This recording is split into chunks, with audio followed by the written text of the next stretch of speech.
मैं डॉक्टर ऋचा सिंह गंगाराम अस्पताल में न्यूरोसर्जन के रूप में कार्यरत हूँ और अमृत वेलनेस क्लिनिक में प्रोफेशनल साइकोलॉजिस्ट काउंसलर की तरह काम करती हूँ। मैं अपने पिछले वीडियो सीरीज़ में बताना चाहती थी कि पेंडेमिक कोविड-19 के दौरान जो हमारे मानसिक स्वास्थ्य में गिरावट आ रही है और जो लक्षण दिखाई पड़ रहे हैं उसके बारे में मैं आपको जानकारी देना चाहती हूँ।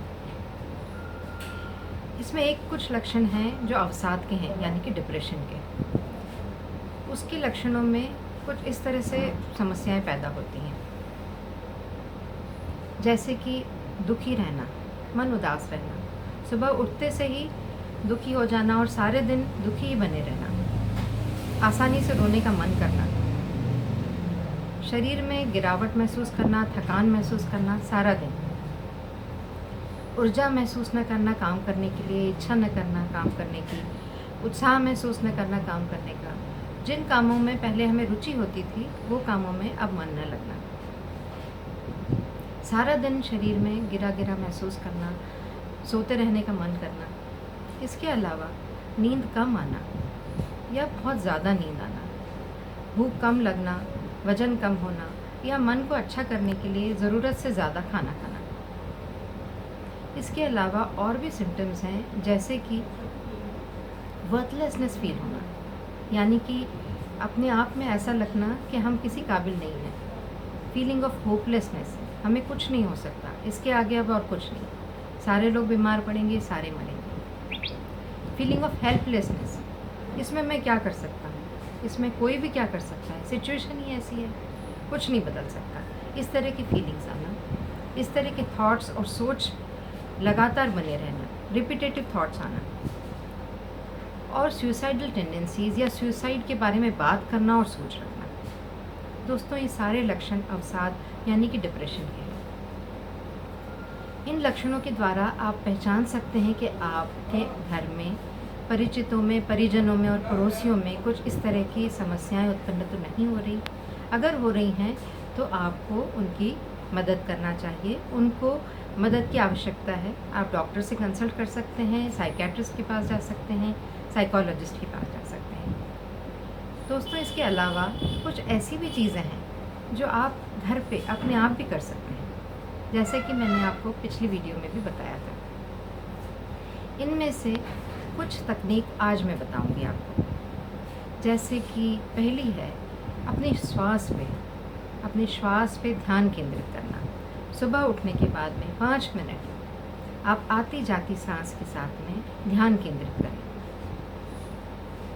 दूसरी तकनीक है रोज़ योगा या एक्सरसाइज या वॉक करने के लिए 15 या 20 मिनट निकालना।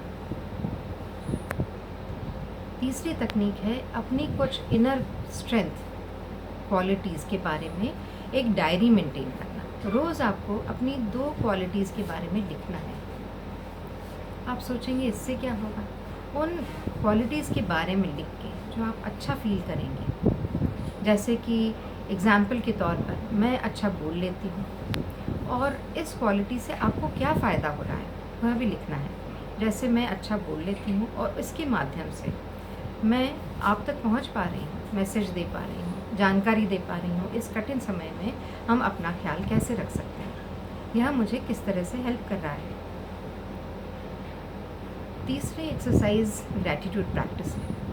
ग्रैटिट्यूड प्रैक्टिस भी एक जर्नलिंग एक्सरसाइज है, यानी कि आपको डायरी में 2 ऐसी चीज़ों के लिए लिखना होगा जिसके लिए आप धन्यवाद महसूस करते हैं, थैंकफुल महसूस करते हैं। जैसे ये फ़ोन, इस फ़ोन के द्वारा मैं रिकॉर्डिंग कर पा रही हूँ और मेरी ये सब जानकारी आप तक पहुँच पाई है। या फिर हवा, जिसके द्वारा हम सांस ले पा रहे हैं, या फिर सूरज जो हमें गर्मी देता है, धूप देता है, जिससे हम इम्यूनिटी डेवलप करते हैं और प्रतिरोधक शक्ति, लड़ाई हम कर सकते हैं बीमारियों के अगेंस्ट। अब आप ये सोच रहे होंगे कि इन 4 एक्सरसाइज से हमें डिप्रेशन के फ़ायदा कैसे हो सकता है, अवसाद में कैसे फ़ायदा हो सकता है। तो मैं आपको बताना चाहूँगी कि हम जो भी देखते हैं, सुनते हैं, सोचते हैं, इसकी सारी इन्फॉर्मेशन ब्रेन पर पहुँचती है, मतलब मस्तिष्क में पहुँचती है। जैसे जो हम देखते हैं वो किस रंग का है, किस तरह का दिखता है, वो मस्तिष्क तक पहुंचता है और ब्रेन फिर रिएक्ट कैसे करना है, कॉर्टिकल रिस्पॉन्स कैसा होना है, इसके बारे में डिसाइड करता है। इसी तरह ये पेंडेमिक, आपको ये लग रहा होगा कि इस पेंडेमिक के कारण हम उदास हो रहे हैं, जबकि पेंडेमिक के कारण नहीं है। पेंडेमिक के कारण जो हमारे मन में सोच उत्पन्न हो रही है और उस सोच के कारण जो हम निष्कर्ष निकाल रहे हैं और उसके कारण जो इमोशंस, फीलिंग्स, भावनाएं हमारे में उत्पन्न हो रही हैं, वो हमारा बिहेवियर या व्यवहार डिसाइड करती हैं। तो ये सोच हमें ब्रेन तक पहुंचाई जाती है। ब्रेन के कुछ पार्ट्स ऐसे हैं, जैसे सिंगुलेट कॉर्टेक्स है, प्रीफ्रंटल कॉर्टेक्स है, ये उस जानकारी को जो उन तक पहुंचाई जा रही है उसको इंटीग्रेट करते हैं। और फिर एमिगडाला और हिप्पोकैम्पस, दो ऐसे पार्ट हैं ब्रेन के जो रिएक्ट कैसे करना है, कॉर्टिकल रिस्पॉन्स कैसा होना है, ये डिसाइड करता है। जब हम अटेंशन देते हैं, यानी कि श्वास पे ध्यान केंद्रित करते हैं, तो वो अटेंशन का इनपुट भी ब्रेन तक पहुंचता है और फिर उससे हम पीसफुल, काम या शांति में आ सकते हैं और हमारे मन में चिंताएं या अवसाद की भावनाएं जा सकती हैं। इसी तरह जब हम एक्सरसाइज करते हैं तो कुछ एंडोर्फिन्स रिलीज़ होते हैं। एंडोर्फिन्स मतलब हैप्पी हार्मोन्स। उन हार्मोन्स के ज़रिए हम अगेन वापस से खुश महसूस कर सकते हैं।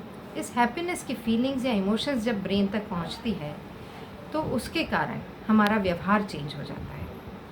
इसी तरह ग्रैटिट्यूड प्रैक्टिस, जब हम धन्यवाद महसूस करते हैं, किसी चीज़ के लिए हम ग्रेटफुल फील करते हैं या अपनी स्ट्रेंथ के लिए हम ग्रेटफुल फील करते हैं, तभी भी इस तरह की भावनाएं और इमोशंस जो हमारे ब्रेन तक पहुंचाई जाती है, उसके द्वारा हमारा व्यवहार बदलता है और यह अवसाद की भावना, डिप्रेशन की फीलिंग्स या सिम्टम्स ख़त्म होते हैं। तो धन्यवाद दोस्तों। मैं समझती हूँ कि ये जानकारी आपके तक बहुत पहुँचेगी और बहुत कारगर सिद्ध होगी। आम लोगों के लिए यह जानकारी अगर मानसिक स्वास्थ्य को सुरक्षित करने के लिए काम आ सके तो मैं बहुत बहुत ग्रेटफुल फील करूँगी। Thank you again. अगली वीडियो में हम इसी तरह की और जानकारियों के बारे में बात करेंगे। शुक्रिया। नमस्कार।